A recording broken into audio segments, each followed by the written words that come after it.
नागपूर येथील दिशाभूमीमधून 16 एप्रिल रोजी निघालेली भीमज्योतीचं रविवारी लातूर मार्गे 7 रस्ता येथील हेरिटेज मंगल कार्यालय येथे आगमन झालं. डॉक्टर बाबासाहेब आंबेडकरांच्या जीवनावर आधारित चित्रफित दाखवण्यात आली.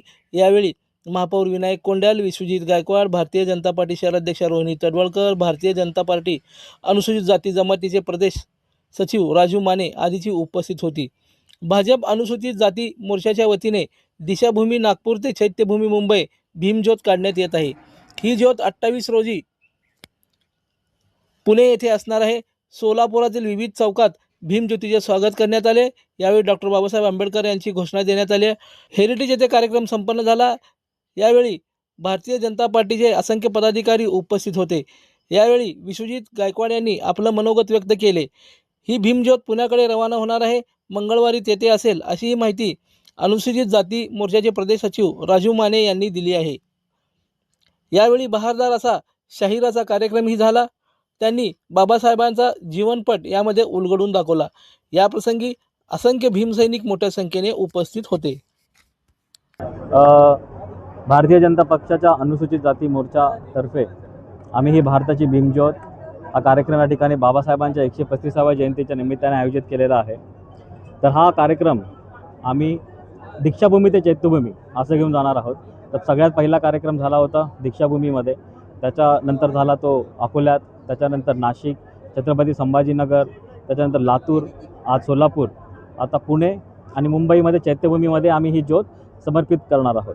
तर या कार्यक्रमाच्या माध्यमातून आम्हाला असं दाखवायचं की बाबासाहेबांच्या स्वप्नातला जो भारत आहे हा भारत आपले पंतप्रधान केंद्रामध्ये आणि आपले मुख्यमंत्री राज्यामध्ये बाबासाहेबांचे विचार घेऊन कसं काम करत आहेत. त्याचबरोबर आम्ही हे सांगत आहोत की काही जे विरोधी पक्ष आहेत हे एक फेक नरेटिव्ह आमच्या पक्षाबद्दलचे पसरवत आहेत. तर ते काय स्ट्रॅटेजीने पसरवत आहेत आणि त्याचं खरं खोटं काय आहे आणि आपण एक नागरिक म्हणून त्या षडयंत्राला बळी कसं पडू नये, हा एक पूर्ण भीमज्योत असा कार्यक्रम आहे.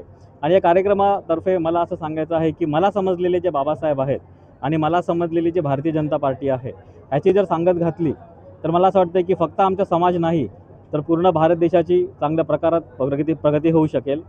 आणि या पूर्ण कार्यक्रमामध्ये जे काय आम्ही दाखवलेलं आहे, जे काही डेटा, जे काही नंबर जे आम्ही दाखवलेले आहेत ते रेफरन्स आम्ही बाबासाहेबांनी स्वतः लिहिलेल्या पुस्तकातून आम्ही रेफरन्स घेतलेले आहेत. आणि बाकीची सगळी जी आकडेवारी आहे ती सरकारी वेबसाईटवरती पण अवेलेबल आहे. भाजपला ही गोष्ट उशिरा सुचली असं वाटत नाही का? कारण आपकी बार 400 पारचा नारा भाजपने दिला होता आणि त्याच्यानंतर हे सगळे उपक्रम घेत आहेत. नाही कसं आहे, जब जब जो होना है तब तब सो होता है. मला असं वाटतं की जी वेळ आहे तीच खरी वेळ आहे. मी आवाहन करतोय की बाबासाहेबांबद्दल जे आता म्हणजे बाबासाहेबांना आत्तापर्यंत मला असं वाटतं की 70 वर्षापर्यंत एका छोट्याशा साच्यामध्ये आपण ठेवलं गेलेलं आहे. ते त्याच्यामध्ये म्हणजे बाबासाहेबांचे जे योगदान आहे ते देशाच्या विविध क्षेत्रामध्ये फार मोठं योगदान आहे. ते म्हणजे ते महिलांचे जे लिबरलायझेशन असेल किंवा ते पूर्ण जे इलेक्ट्रिक ग्रीड भारताला जे त्यांनी केलेलं आहे, असे बरेच योगदान आहे बाबासाहेबांचं. पण त्यांना एका छोट्या साच्यामध्ये ठेवलेलं आहे.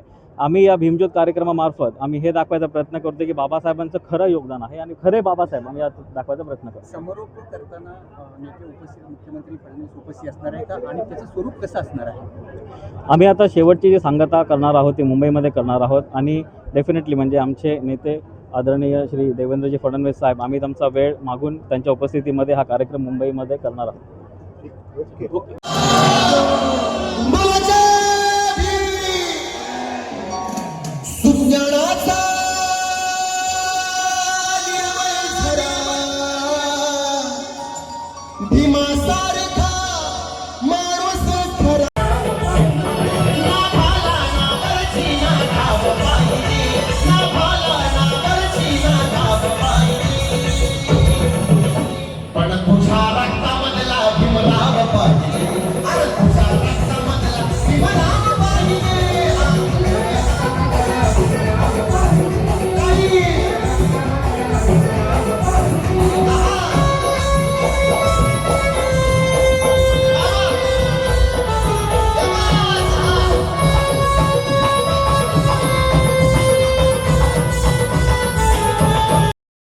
लाईक करा, कमेंट करा आणि हो सबस्क्राईब करायला विसरू नका.